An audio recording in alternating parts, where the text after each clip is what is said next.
G'day students, we're going to have a look at some of the questions from chapter 16, often dealing with quadratic equations, the null factor law, and how we can use these to find some actual values when we've got an unknown for x. So let's have a look at this first question here. Factorize the following equation. When it's just an x squared, 3x plus 2, what we're looking for are numbers that multiply to 2,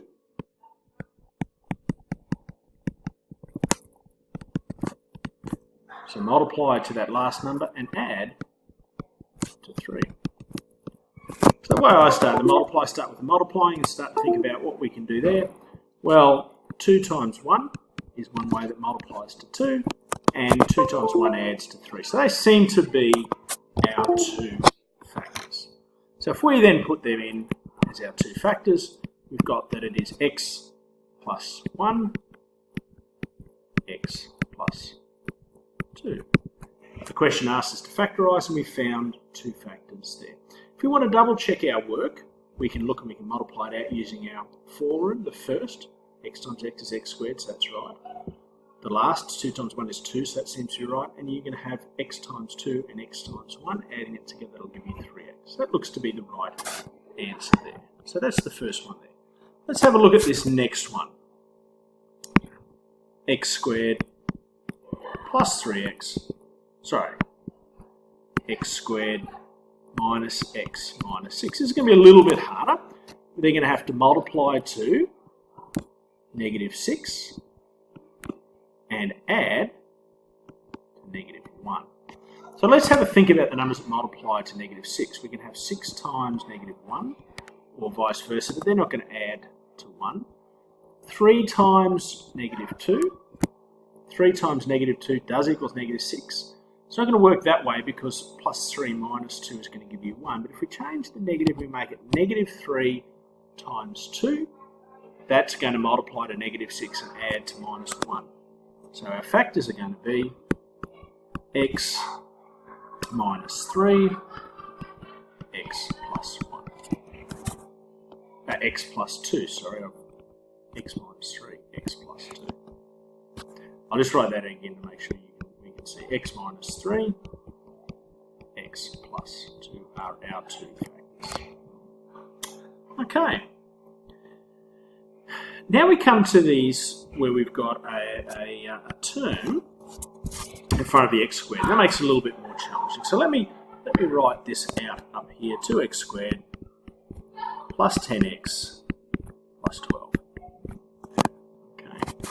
And now we're looking for numbers that, and I'll just put this in here to understand, multiply to 24 and add to 10. And we're going to use those numbers to split this term in the middle. So let's have a look at numbers. 24 times 1 isn't going to work. 12 times 2 is not going to work for us. 3 times 8 isn't going to work. That'll be 11. 4 times 6, I think that will work. 4 times 6 is going to give us 24. And 4 plus 6 adds to 10. Now, we use this number in this case where there's a number in front of the x squared. We use this to split the middle terms. Instead of 10x, it's going to split into 6x and 4x. So 2x squared plus 6x plus 4x plus 12. Now, it doesn't matter which order you put the 6 and the 4 in. Okay, now we're going to have to find common factors between the first two terms, 2x squared and 6x, and the second two terms, 4x plus 12.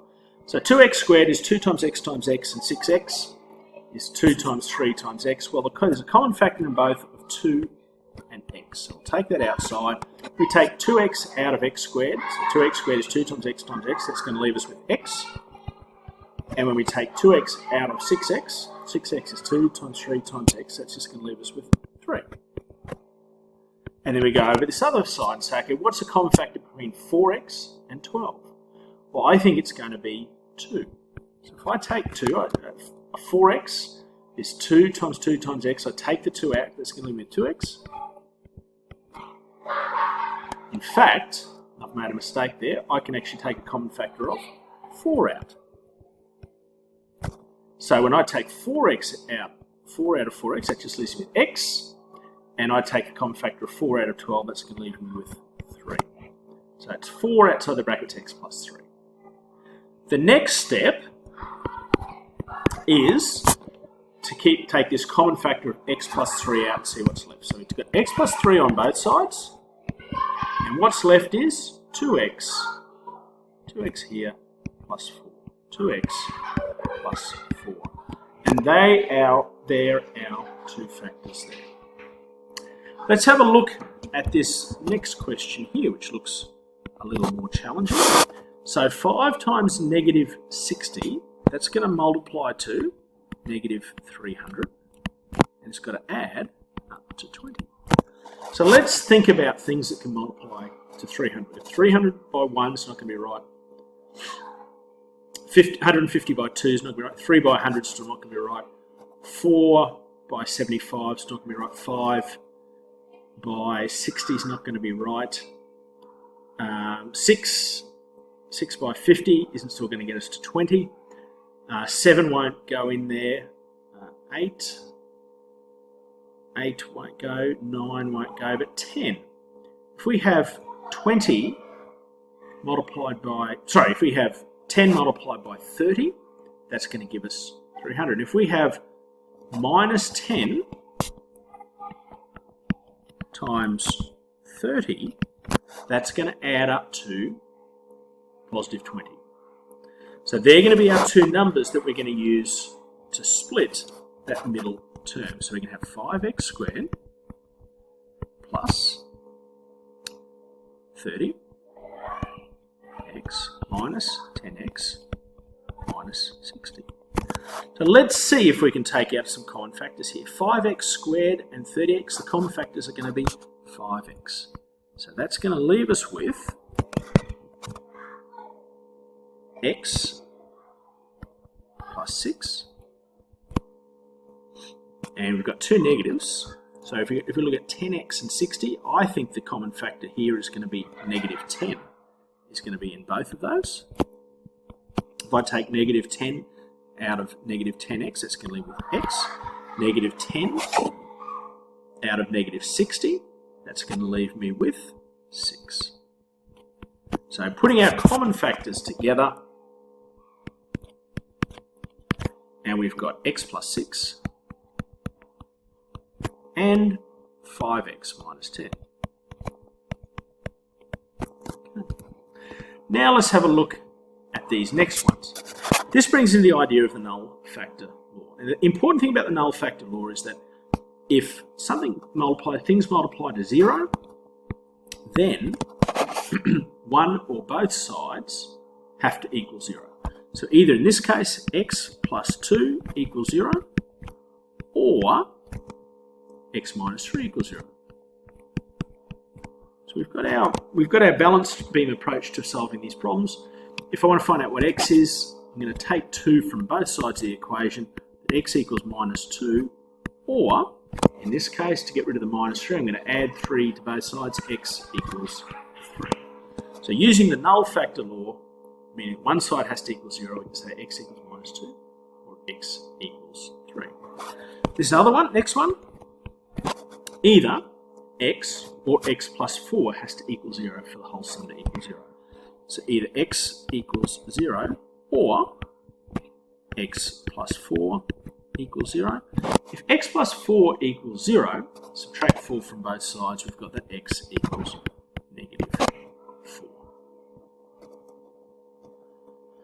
Now we come to a couple of examples similar to what we've done with the factorising over here. So if we go x squared plus 6x plus 8 equals 0, we're saying we're looking for two numbers that multiply to 8 and add up to 6. So we can go through the things 8 and 1.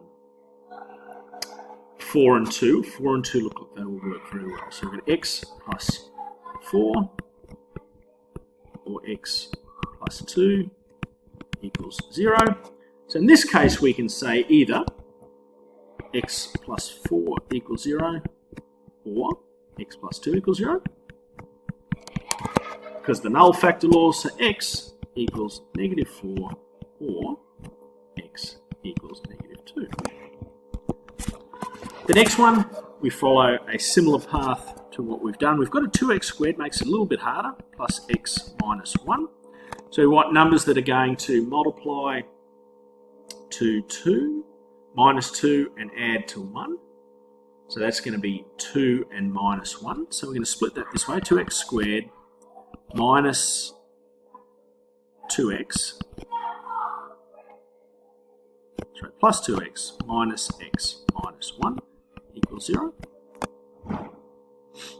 Once we split it, and we still kept the same because 2x minus x just equals 1x. We haven't actually changed anything. Let's look for common factors. We've got a common factor of 2x here, and that's going to leave us x plus 1.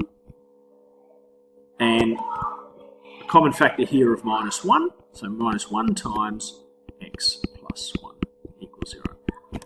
Putting these things together, we've got a factor of x plus 1 in both sides, and that leaves us with 2x minus 1 equals 0. So either x plus 1 equals 0, or 2x minus 1 equals 0.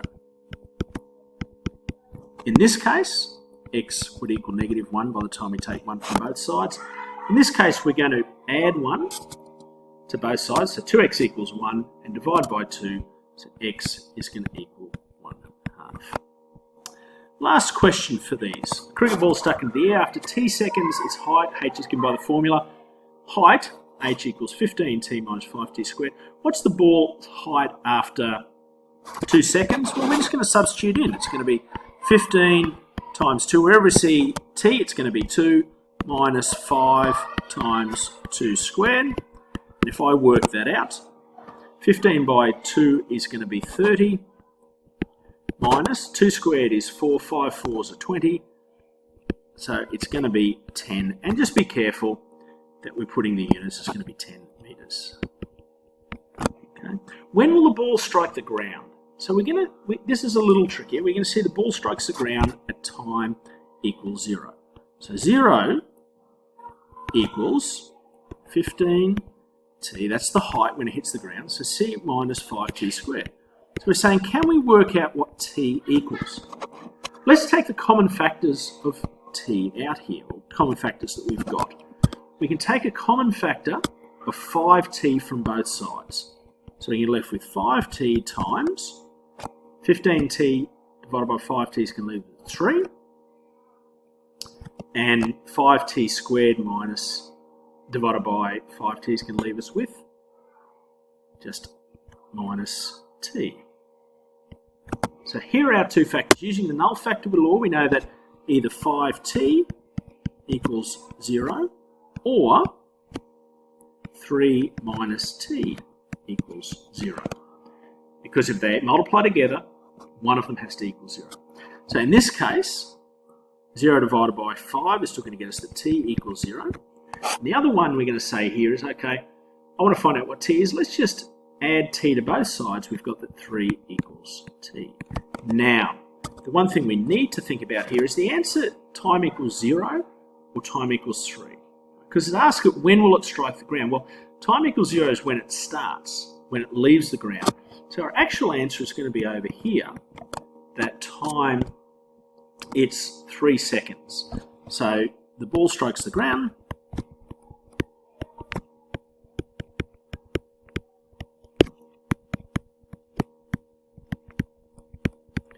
After 3 seconds.